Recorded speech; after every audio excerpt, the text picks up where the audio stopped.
Hello guys, welcome to my channel Arun की पाठशाला। सो अगर आप मेरे चैनल में नए हैं तो चैनल को सब्सक्राइब करना ना भूलें। सो शुरू करते हैं। आज का टॉपिक है disease and it's causes. Basically अब डिजीज़ में हम पढ़ेंगे कि कौन कौन सी डिजीज़ हैं जो वायरस से होती है, बैक्टीरिया से होती है और प्रोटोजोआ से होती है। लेकिन इससे पहले मैं शॉर्ट सा इंट्रोडक्शन दूंगा। डिजीज़ होती क्या है। बेसिकली डिजीज़ वो अनईज़ है जिसे हमारी बॉडी है जो रेगुलर मूवमेंट करती है, जो रेगुलर फंक्शनिंग करती है, वो नॉर्मल प्रॉपर तरीके से ना कर पाए। उसमें कोई भी अड़चन आए, कोई भी रुकावट आए, उसी उसी को बोलेंगे कि हमें कोई ना कोई डिजीज़ ने कैच कर लिया है। तो डिजीज़ दो किस्म की होती है, जैसे कोजेनिटल और एक्वायर्ड डिजीज़। अब कोजेनिटल डिजीज़ वो डिजीज़ हैं जो हमें बर्थ से पहले या बर्थ के टाइम पे हुए ही हो, वो डिजीज़। ये मतलब कि हमारे जेनेटिकली हमारे बॉडी में आती है। इसमें जो आउटसाइड एनवायरनमेंट होता है उसका इतना रोल नहीं होता जितना कि पेरेंट्स का रोल होता है। ये हमें पेरेंट्स से या ग्रैंड पेरेंट्स या ग्रैंड फादर से, उनसे जो मिलती है, उनके जीन्स के थ्रू जो डिजीज़ मिलती हैं, या पहले से जो डिजीज़ मदर में हो वो मिलती हैं, तो उसमें आ जाएगी कोजेनिटल डिजीज़। अब एक्वायर्ड डिजीज़ कौन सी डिजीज़ हैं? ये वो वाली डिजीज़ हैं जो आफ्टर बर्थ होती हैं, ठीक है। और इसमें दो टाइप की डिजीज़ आती हैं, कम्युनिकेबल और नॉन कम्युनिकेबल। मेनली हम कम्युनिकेबल पर फोकस करेंगे। तो देखते हैं कम्युनिकेबल डिजीज़। तो कम्युनिकेबल डिजीज़ वो डिजीज़ हैं जो हमें एक इन्फेक्टेड पर्सन से हेल्दी पर्सन में ट्रांसफ़र होती हैं।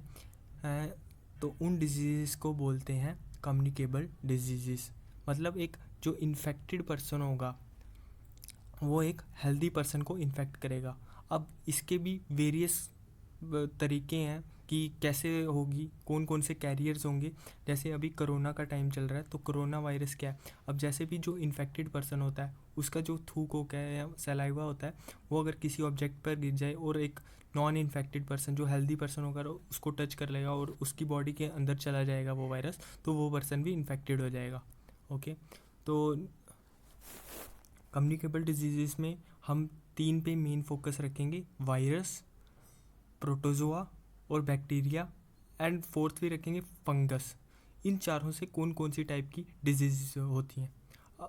मैं एक बात एश्योर कर देता हूँ, अगर आपने ये लेक्चर अच्छी तरह से देखा है तो मुझे नहीं लगता कि जो 1 नंबर बायो से आएगा डिजीज़ पर वो आपका श्योरली कंफर्म है, वो आएगा ही आएगा। तो वायरस डिजीज़ में देखते हैं। अब हेपेटाइटिस, इसमें नॉर्मली जो सुना होगा हमने नाम, वो जॉन्डिस सुना होगा। तो हेपेटाइटिस को जॉन्डिस भी बोलते हैं। इसमें जो कौन सा ऑर्गन है वो इफ़ेक्ट करता है, वो है लीवर। अब हम डिजीज़ पढ़ रहे हैं तो मेनली इनमें क्वेश्चंस कौन से आते हैं कि एक तो क्वेश्चन आएगा कि 3-4 डिजीज़ दी होंगी, उसमें पूछा होगा कि कौन सी डिजीज़ वायरस से होती है या बैक्टीरिया से होती है या प्रोटोजोआ से होती है। एक तो ये क्वेश्चन हो गया। एक ये पूछ सकते हैं कि ये वाली डिजीज़ है और ये कौन से ऑर्गन को अफेक्ट करती है। और तीसरा क्वेश्चन आ गया कि कौन से टाइप का कैरियर है। वो सिर्फ मेनली कुछ कुछ डिजीज़ का पढ़ना है हमें, ज़्यादा का नहीं करना है। ओके, तो शुरू करते हैं। तो हेपेटाइटिस, जैसे मैं बता रहा था कि ये जॉन्डिस भी बोलते हैं इसको। इसमें जो अफेक्टेड ऑर्गन होता है वो होता है लीवर। तो हेपेटाइटिस लीवर होता है अफेक्टेड ऑर्गन। इसमें क्या होता है, जो हमारी बॉडी होती है तो उसका जो लीवर होता है उसमें जो यूरिन होता है, सिम्टम्स क्या होते हैं इसके, जैसे यूरिन होता है ना, वो येलो हो जाता है यूरिन। एक तो ये आइज़ येलो हो जाएंगी, आइज़ येलो, और फटीग, बड़ी कमज़ोरी सी महसूस होगी। तो ये सिम्टम्स होते हैं हेपेटाइटिस के। अब फ्लू, अब नेक्स्ट है फ्लू। फ्लू पे आ जाएंगे तो फ्लू 3 टाइप्स का होता है। जैसे इन्फ्लुएंजा, सिंपल फ्लू जो कोल्ड सिंपली फ्लू होता है, जैसे हम बोलते हैं कि हाँ इसको फ्लू हो गया, ऐसे सर्दी वगैरह हो गई, वो नॉर्मल फ्लू में आता है। ओके, तो इसके सिम्टम्स होते हैं जैसे खांसी, ज़ुकाम, बुखार। तो नेक्स्ट आ गया बर्ड फ्लू, और तीसरा एक किस्म है, एक आ गया बर्ड फ्लू, तो तीसरा आ गया स्वाइन फ्लू। अब जो बर्ड फ्लू होता है उससे वो कैसे होता है, जो बेसिकली जो बर्ड्स होते हैं, अगर कोई इन्फेक्टेड बर्ड है और उसका हम मीट या फ्लैश खाते हैं अनकुक्ड, प्रॉपरली कुक्ड ना हो उसके थ्रू ट्रांसफ़र होती है ह्यूमंस में, और स्वाइन फ्लू किससे होती है? पिग से होती है। ये भी क्वेश्चन आ सकता है कि स्वाइन फ्लू किससे होती है? वो पिग से होती है। और सिम्टम इन सारे फ्लूज़ के लगभग सेम ही होते हैं, खांसी, ज़ुकाम, बुखार, फटीग। अब नेक्स्ट पे चलते हैं। अब एड्स डिजीज़ सबने सुना ही है। इसका जो एक क्वेश्चन आता है कि एड्स की फुल फॉर्म क्या है? एड्स, तो उसमें क्या आएगा? एड्स की फुल फॉर्म क्या है? एक्वायर्ड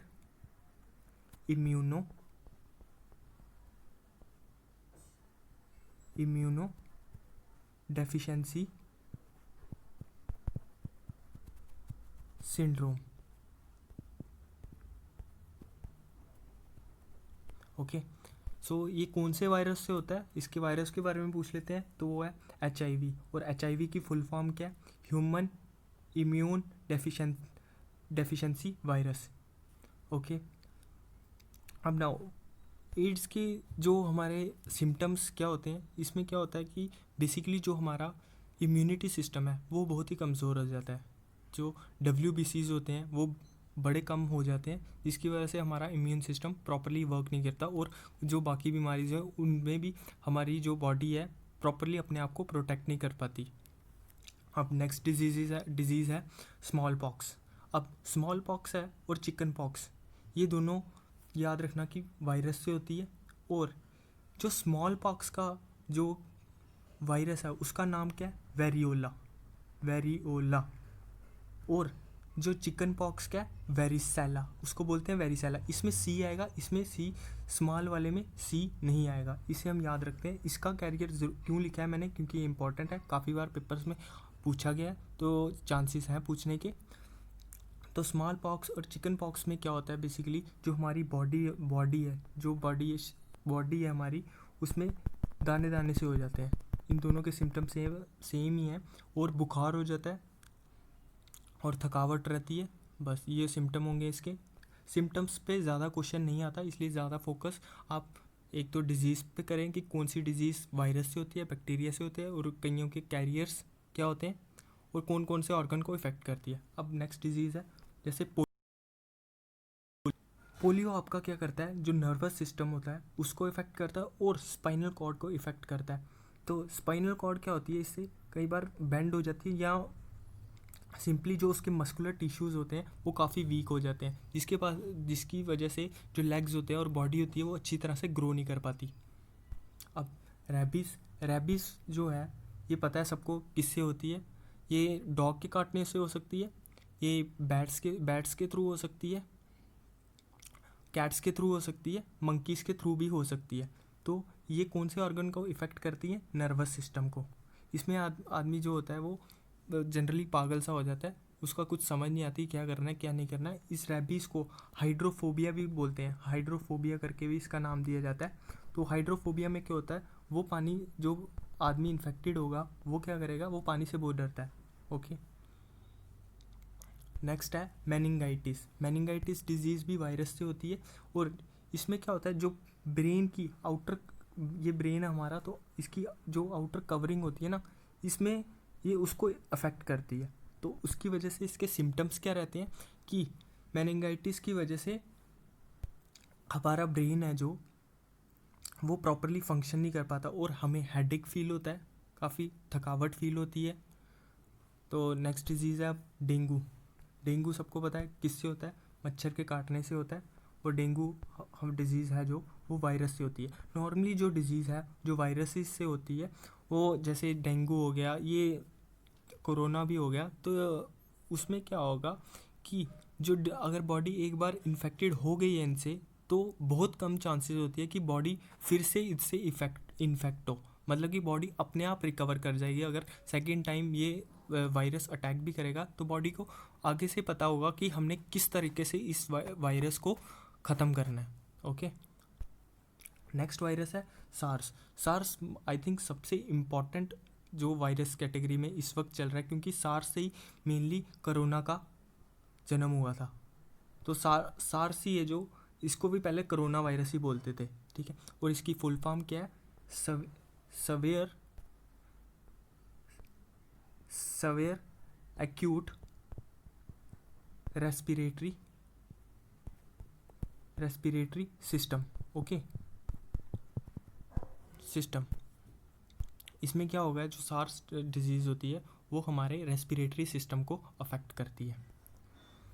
अब आगे नेक्स्ट है एनसेफलाइटिस। एनसेफलाइटिस डिजीज़ में क्या होता है, ये भी वायरस से होती है और बेसिकली इसमें क्या होता है, ये भी हमारे ब्रेन को अफेक्ट करती है। इसमें ब्रेन क्या हो जाता है, इन्फ्लेमेशन हो जाता है, ब्रेन सूज जाता है और बॉडी नर्वस सिस्टम को इफेक्ट करती है और हमारी बॉडी में हेडेक होता है, फीवर भी होता है कहीं समटाइम्स, और इससे बॉडी अच्छी तरीके से वर्क नहीं कर पाती।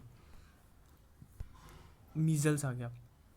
मीज़ल्स, ध्यान रखें, मीज़ल्स से बड़े लोग कंफ्यूज हो जाते हैं कि ये बैक्टीरियल डिजीज़ है, लेकिन मीज़ल्स बेसिकली वायरल डिजीज़ है। तो हम याद रखें इसको, मीज़ल्स वायरल डिजीज़ है। और मीज़ल में क्या होता है कि बॉडी में दाने दाने से हो जाते हैं, जैसे पहले भी बताया मैंने कि स्मॉल पॉक्स और चिकन पॉक्स में होते हैं, तो वैसे ही इसमें भी दाने दाने हो जाते हैं और फीवर हो जाता है। और अब नेक्स्ट देखते हैं चिकनगुनिया। चिकनगुनिया भी किससे होता है, ये भी बाइट ऑफ मॉस्किटो के थ्रू होता है, जैसे डेंगू होता है। अब एक और डिजीज़ का, डेंगू, चिकनगुनिया और एक और डिजीज़ का नाम याद आता है इससे, मलेरिया। लेकिन याद रखें कि मलेरिया जो है वो वायरल डिजीज़ नहीं है। मलेरिया हमारी कौन सी डिजीज़ है, ये प्रोटोजोआ से होता है, वो आगे आएगा, मैं अभी बताऊंगा आगे।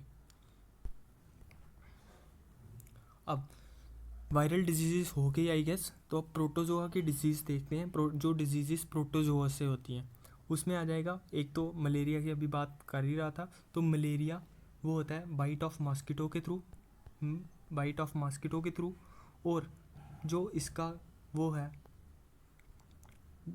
जो इसका प्रोटोजोआ है उसका क्या नाम है, प्लाज्मोडियम बोलते हैं। और कौन से ऑर्गन को इफेक्ट करता है, आरबीसीज को और लीवर को। इसमें जो होता है लीवर, आरबीसी होते हैं वो बहुत कम हो जाते हैं, तो लीवर को भी इफ़ेक्ट करता है। इसमें क्या होता है, डाइजेशन प्रॉपर नहीं होती और बुखार हो जाता है और थकावट काफ़ी महसूस होती है। अब नेक्स्ट आ गया डायप्थीरिया। डायप्थीरिया डिजीज़ है जो, वो बेसिकली इसमें क्या होता है, ये भी प्रोटोजोआ से हाँ, ये सॉरी ये डायप्थीरिया नहीं है, यहाँ पे डायप्थीरिया नहीं आएगा, यहाँ पे बेसिकली डायरिया आएगा। ये डिजीज़ डायप्थीरिया जो है वो बैक्टीरिया से होती है, तो यहाँ पे डायरिया कर लेना, डायरिया आएगा यहाँ पे। अब डायरिया कौन से ऑर्गन को इफ़ेक्ट करता है, ये करता है हमारे इंटेस्टाइन्स को, और ये प्रोटोजोआ से होती है डिजीज़। और इसमें ऑर्गन इफ़ेक्ट होता है इंटेस्टाइन्स, और इसमें क्या होता है, प्रॉपर से डाइजेशन नहीं हो पाती और थकावट लगती है, और कई बार उल्टियाँ वगैरह, वॉमिटिंग वगैरह भी होती है। ओके, अब नेक्स्ट डिजीज़ का देखते हैं। अब आ गया पायरिया। इसमें क्या होता है, ये गम्स के रिलेटेड प्रॉब्लम है। इसमें क्या होगा, ब्लीडिंग होगी गम्स के थ्रू, गम्स से ब्लीडिंग होगी। ये पायरिया भी प्रोटोजोआ से डिजीज होती है। नेक्स्ट डिजीज़ है स्लीपिंग सिकनेस। इसमें क्या होगा, स्लीपिंग से ही याद आ रहा है कि स्लीपिंग मेनली ब्रेन का काम होता है, कि बॉडी को कब रात को हम सोते हैं तो उसमें जो ब्रेन होता है उसकी वजह से ही स्लीपिंग होती है।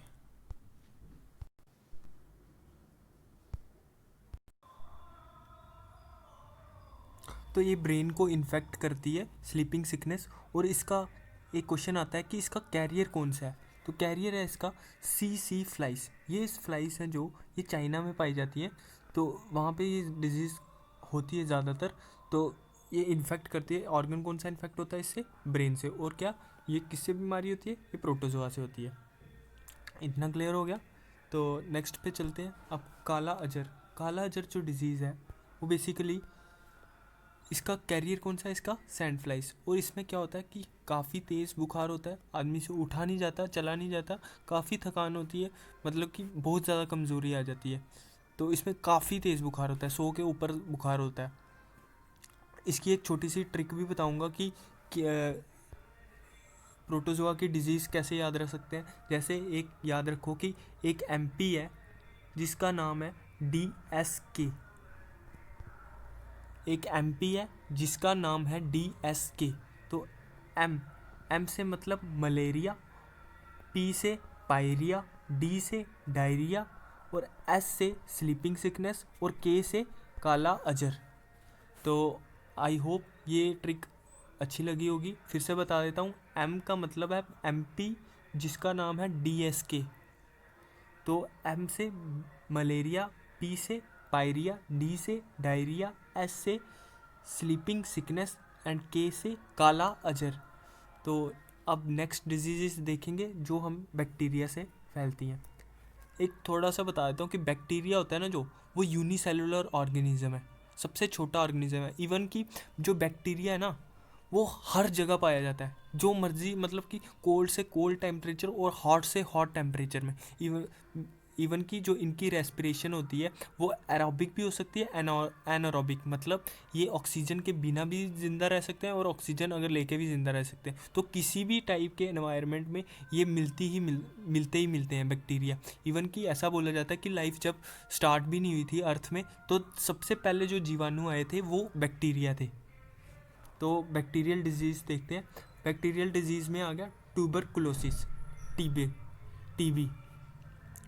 इसमें क्या होता है कि जो कौन से ऑर्गन को इफ़ेक्ट करती है, ये हमारे रेस्पिरेशन सिस्टम्स, लंग्स को इन्फेक्ट करती है। ये हमारे लंग्स को इन्फेक्ट करती है। तो नेक्स्ट आ गया टाइफाइड।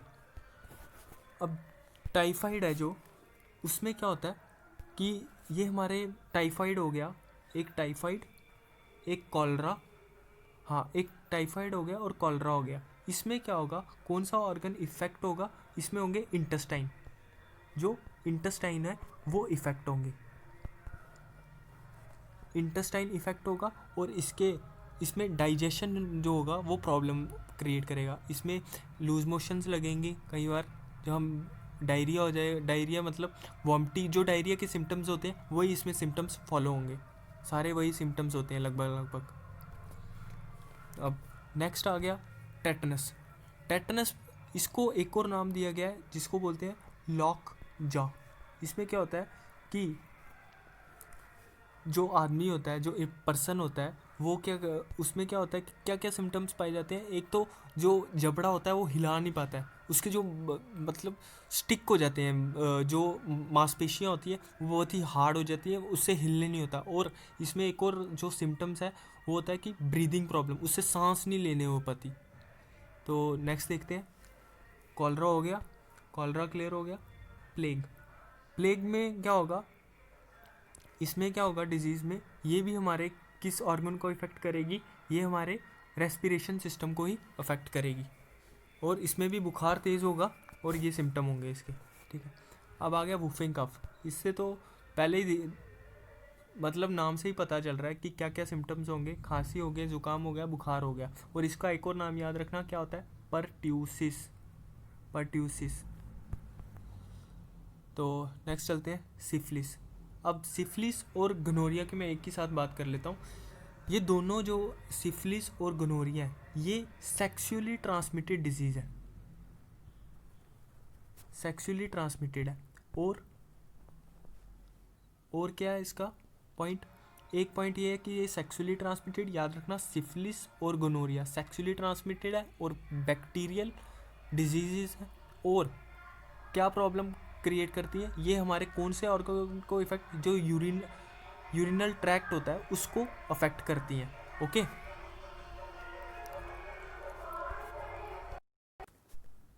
नेक्स्ट डिजीज़ है डायप्थीरिया। अब डायप्थीरिया में क्या होता है कि हमारी जो बॉडी होती है उसमें क्या होता है कि डायप्थीरिया में क्या होता है कि जो माउथ होता है उसके अंदर जैसे छाले टाइप के पड़ जाते हैं, तो ये थ्रोट को भी इन्फेक्टेड करता है। कई बार जो छाले वगैरह होते हैं, या ऐसे बोलते हैं ना फंगस इन्फेक्शन हो गई है, काई सी टाइप, मतलब कि गले में भी बन जाती है, तो ये थ्रोट को इन्फेक्ट करता है पूरा। एक तो ये हो गया।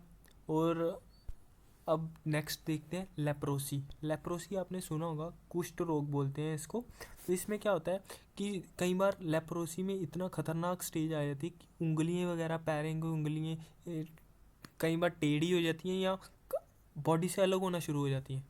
मतलब कि जैसे, हाँ जी, लेप्रोसी होता है उसमें एक तो नर्व की भी इंजरी करता है और साथ में बताया मैंने कि जैसे वो जो जॉइंट्स होते हैं वो बिल्कुल वीक हो जाते हैं। और इसमें एक और सिम्टम है कि वेट भी लॉस होता है। और ये भी बताया कि अगर ज़्यादा वो हो जाए, हार्ड स्टेज में पहुंच जाए, तो इसमें उंगलियां वगैरह भी झड़ने लगती हैं जैसे बंदे की, पर्सन की। तो अगला है डिजीज़ है निमोनिया। निमोनिया भी एक बैक्टीरियल डिजीज़ है। और इसमें कौन सा ऑर्गन या सिस्टम इफेक्ट होता है? इसमें रेस्पिरेशन सिस्टम इफेक्ट होता है और जो ऑर्गन होते हैं वो लंग्स होते हैं, वो इफेक्ट होते हैं। बस इतना ही याद रखो, आई थिंक काफ़ी है ये। तो नेक्स्ट आ गया फंगल डिजीज़। फंगल डिजीज़ की एक बात है कि सिम्टम्स होंगे ना जो, ये बेसिकली सारी जो डिजीज़ होंगी, ये सारी डिजीज़ स्किन को अफेक्ट करेंगी। इसमें जो ऑर्गन अफेक्टेड होगा वो स्किन होगा। स्किन में या तो रैशेस से पड़ जाएंगे, या इरिटेशन, और जो इरिटेशन फील होगी, या खारिश वगैरह होगी, इचिंग प्रॉब्लम होगी। ये सारे सिम्टम्स लगभग इनके सेम ही होंगे। अब देखते हैं कौन कौन सी डिजीज़ है।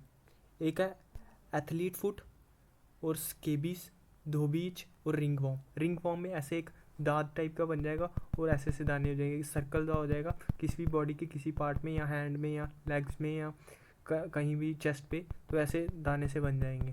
तो धोबीज भी, इसमें भी रैशेज हो जाएंगे बॉडी में, इसमें भी ऐसा ही होगा, और एथलीट फुट में भी वैसा ही होगा। तो बस फंगल डिजीज़ में याद रखो कि ये सारी डिजीज़ है। तो अब मैं एक और बता देता हूँ कि जैसे बैक्टीरियल डिजीज़ मैंने बताई सारी, तो एक इसकी ना, इसकी भी एक ट्रिक देख लो, याद करने में आसानी रहेगा। जैसे एक टीटी है, जैसे एक टीटी है। अब टीटी को हम टीसी भी बोलते हैं, टिकट कलेक्टर भी बोलते हैं ना। तो वो क्या है, अब ना उसको ना, उसका डिपार्टमेंट चेंज कर दिया, उसको ना PWD डिपार्टमेंट में लगा दिया। ठीक है, PWD डिपार्टमेंट में लगा दिया। तो उसने क्या किया फिर, वो वहाँ पे वो काम तो करना नहीं चाहता था, उसका मन था कि वो रेलवे स्टेशन में काम करे। उसने बोला फिर क्या करेगा, आदमी हार जा के तो मदद मांगेगा भगवान से। तो उसने बोला please God help, God help, please God help. TT है, जिसको हम टीसी भी बोलते हैं, वो उसको कौन से डिपार्टमेंट में लगा दिया, PWD डिपार्टमेंट में। तो उसने क्या किया, भगवान से हेल्प मांगी। उसने बोला please God help, please God help. Help भी लिख देता हूँ। तो अब हेल्प हटा देता हूँ 2 मिनट के लिए अभी। हेल्प को ध्यान रखना कि ऐसे ही बोला मैंने, सिर्फ ट्रिक को कंप्लीट करने के लिए। अब क्या होगा, टी से हो जाएगा आपका ट्यूबरक्लोसिस, और टी से हो जाएगा टाइफाइड, और इस टी से टेटनस, और इस सी से कॉलरा, और इस पी से प्लेग, और इस डब्ल्यू से एक ही आई, वुफिंग कफ, और इस डी से डाइप्थीरिया, और इस पी से क्या हो जाएगा, निमोनिया, और इस एल से लेप्रोसी, और इस एस से सिफिलिस, और इस जी से गनोरिया। सिफिलिस और गनोरिया जो आपकी वो सेक्सुअली ट्रांसमिटेड डिजीज़ है। बस इतना ही है। ओडी तो छोटे लेटर्स में लिखा है, तो बस इतना है, बस यही याद रखना है। फिर से बता देता हूँ एक बार कि ट्रिक क्या है। टीटी, जिसको हम टीसी भी बोलते हैं, उसको कौन से डिपार्टमेंट में लगा दिया, PWD डिपार्टमेंट में लगा दिया। फिर उसने बोला प्लीज़ गॉड, जी कैपिटल रखो, बस बाकी शॉर्ट में, बस इतना। अब देखो, टी से आ गया ट्यूबरक्लोसिस, टी से आ गया टाइफाइड, टी से आ गया टेटनस, सी से आ गया कॉलरा, पी से आ गया प्लेग, दूसरे पी से आ गया निमोनिया, डब्ल्यू से वुफिंग कफ, डी से डायप्थीरिया, एल से लेप्रोसी, सी से सिफिलिस, जी से गनोरिया, ओ और डी से कुछ नहीं है। ठीक है, बस। आई थिंक ट्रिक अच्छी लगी होगी, तो लाइक कर देना और वीडियो को शेयर करना। अब नेक्स्ट फंगल डिजीज़ होगी, सिम्टम्स बता दिए मैंने। अब कुछ नॉन कम्युनिकेबल डिजीज़ है, उनके नाम पता ही होंगे। नॉन कम्युनिकेबल डिजीज़ है, अगर कोई पर्सन जैसे इन्फेक्टेड पर्सन है, तो उसको जो दूसरे पर्सन उससे अगर कांटेक्ट में आता है तो वो अफेक्टेड नहीं होगा। जो कम्युनिकेबल डिजीज़ थी, जैसे उसमें क्या होता था कि अगर एक इन्फेक्टेड पर्सन है और नॉन अफेक्टेड इन्फेक्टेड पर्सन है, वो अगर इन्फेक्टेड पर्सन के कांटेक्ट में आता था तो उससे डिजीज़ फैलने के चांसेस रहते थे। इसमें ऐसा नहीं होता। ओके, फंगल डिजीज़ में भी ऐसा होता है। जैसे कम्युनिकेबल होती हैं, तो जैसे किसी को एक को रिंगवॉर्म हुआ है, तो उसके जो फंगस है वो दूसरे पर्सन को अफेक्ट कर सकती है। अब नॉन कम्युनिकेबल में एक तो कैंसर डिजीज़ आ गई। इसमें क्या होता है, बेसिकली जो सेल्स होते हैं वो एबनॉर्मल ग्रोथ करने पड़ते हैं। जैसे ल्यूकीमिया भी सुना होगा, उसमें जो WBC होते हैं वो बहुत ज़्यादा मतलब उनकी ग्रोथ बहुत बढ़ जाती है, तो काफ़ी सेल डेवलप होने शुरू हो जाते हैं। इससे क्या होता है कि बेसिकली जो बॉडी की अदर सेल्स या टिश्यूज़ होते हैं उनको प्रॉपरली जो न्यूट्रिएंट्स मिलने चाहिए वो नहीं मिल पाते। इससे जो ऑर्गनस वो सारे अफेक्टेड होने लगते हैं और अल्टीमेटली पर्सन की डेथ हो जाती है जब ज़्यादा क्रॉनिक स्टेज में पहुंच जाए तो। अब हार्ट अटैक भी क्या करता है, इसमें जो हार्ट के मसल्स होते हैं वो अफेक्ट होते हैं, जिससे जो हार्ट है वो प्रॉपर फंक्शन नहीं कर पाता। और इसमें जो एक करोना आर्टरी आती है वो जब उसमें प्रॉपर ब्लड फ्लो नहीं ना होगा, तो उसकी वजह से जब ब्लड फ्लो नहीं हो रहा हार्ट में, तो ऑक्सीजनेटेड ब्लड हो नहीं रहा उस लंग से, उसको पहुंच नहीं रहा हार्ट में, तो उसके थ्रू जो पंपिंग होती है वो प्रॉपर नहीं हो पाती और जो मसल्स होते हैं वो वीक हो जाते हैं, जिसकी तरफ से हार्ट अटैक हो जाता है बंदे को। और ज़्यादा क्रॉनिक हार्ट अटैक आया हो तो पर्सन की डेथ हो सकती है। अब नेक्स्ट डायबिटीज़ पर काफ़ी बार क्वेश्चन आता है कि डायबिटीज़ किसकी वजह से होती है, डिक्लाइन इन इंसुलिन और इंक्रीज इन इंसुलिन। तो इसका याद रखना कि डिक्रीज इन इंसुलिन प्रोडक्शन, और जो इंसुलिन है वो बनाता कौन है और उसका ऑर्गन पूछा होगा तो इसका आंसर दे देना पेंक्रियास। और अगर पर्टिकुलर पूछा होगा कि कौन से वो सेल्स बनाते हैं तो वो बीटा सेल्स याद रखना, बीटा सेल्स। ओके। अब आर्थराइटिस भी है एक डिजीज़। इसमें क्या होता है, इसमें जो होता है ये बेसिकली विटामिन डी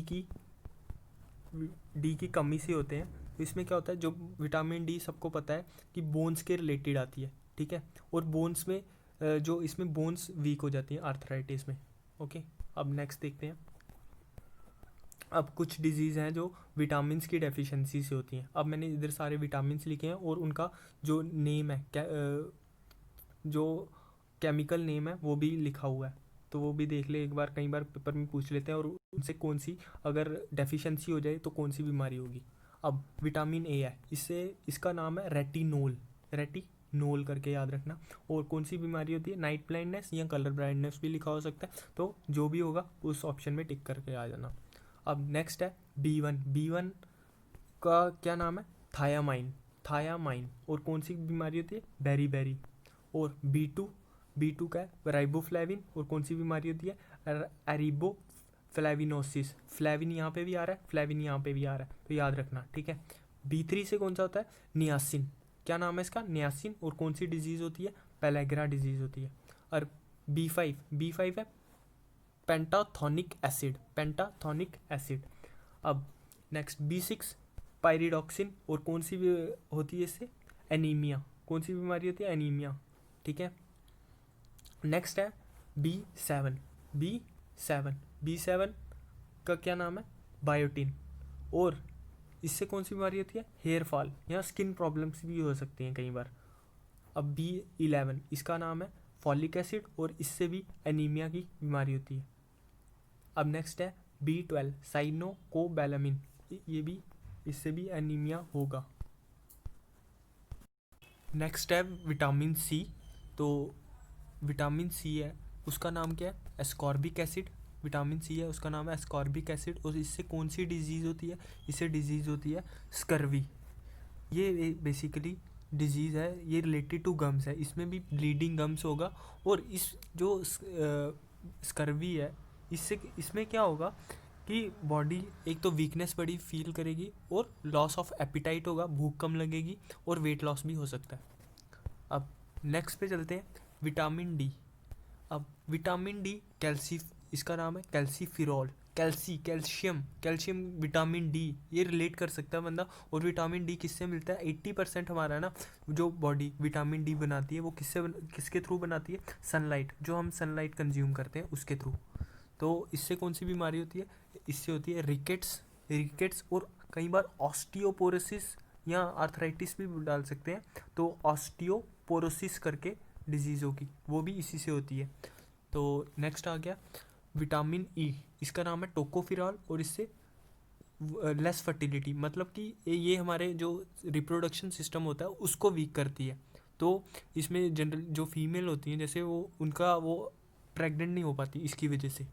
अब नेक्स्ट आ गया फिर विटामिन के, इसका नाम है फाइलोकिनॉन, और ये इसकी वजह से नॉन क्लॉटिंग हो जाती है, ब्लड क्लॉट नहीं कर पाता। जैसे हमें कट लग जाता है तो थोड़ी जैसे 1 मिनट के बाद ब्लड अपने आप फ्लो करना रुक जाता है। ये किसकी वजह से होता है? विटामिन के की। अगर विटामिन के नहीं होगा तो फ्लो करता रहेगा बॉडी से ब्लड। ओके, नेक्स्ट है हाँ नेक्स्ट है, एक तो ये भी याद रखना, कई बार क्वेश्चन पूछ लेते हैं कि कौन सा विटामिन है वो वाटर सॉल्युबल है या फैट सॉल्युबल है। तो BC याद रखना, BC ये वाटर रिलेटेड है, BC है जो वाटर रिलेटेड है, मतलब ये वाटर में सॉल्युबल होगा लेकिन फैट में नहीं होगा। और जो बाकी बचे A D E K, ये क्या होंगे हमारे? ये होंगे फैट सॉल्युबल विटामिन हो गए आपके। BC हो गया वाटर सॉल्युबल, ADEK हो गया फैट सॉल्युबल। अब एक और डिजीज़ देख लो, जैसे कई बार क्या होता है कि माल न्यूट्रिशन से भी कुछ डिजीज़ होती है। जैसे एक पर्सन है, क्या प्रोटीन अगर उसको अच्छी क्वांटिटी में नहीं मिल रहा है जो मिलना चाहिए, तो डिजीज़ कौन कौन सी होती है? एक होती है क्वाशियोरकर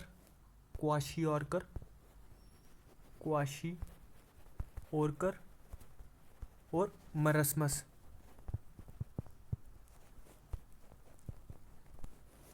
ओके, तो इसमें क्या होता है, इन दोनों डिजीज़ में बेसिकली क्या होता है, पेट बाहर आ जाता है, लेकिन जो लेग्स और आर्म्स हैं वो बिल्कुल बोन सी दिखाई देंगी। सिंपली अगर रिब्स हैं तो सिर्फ रिब्स ही, सारी रिब्स काउंट कर सकते हो, बिल्कुल बोनी स्ट्रक्चर हो जाएगा, सिर्फ पेट बाहर आ जाएगा। वैसे इनके सिम्टम्स रहते हैं दोनों डिजीज़ में, क्वाशियारकर और मरस्मस। होती किससे है?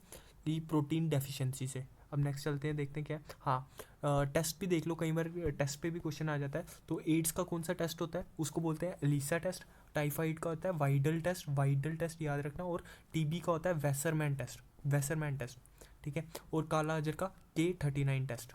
और प्रोटीन डेफिशिएंसी से बता दिया मैंने, क्वाशियारकर डिजीज़ होती है और मेरेस्मस। सिम्टम्स बताया क्या होगा कि जो ज़्यादातर बच्चों वगैरह को होती है, तो इसमें क्या होगा कि बॉडी डेवलप नहीं कर पाएगी, लेग्स होंगी बिल्कुल पतली, ऐसे जैसे बिल्कुल पतली, मतलब कि सिर्फ बोन सी दिख रही है, मसल है ही नहीं है उसमें।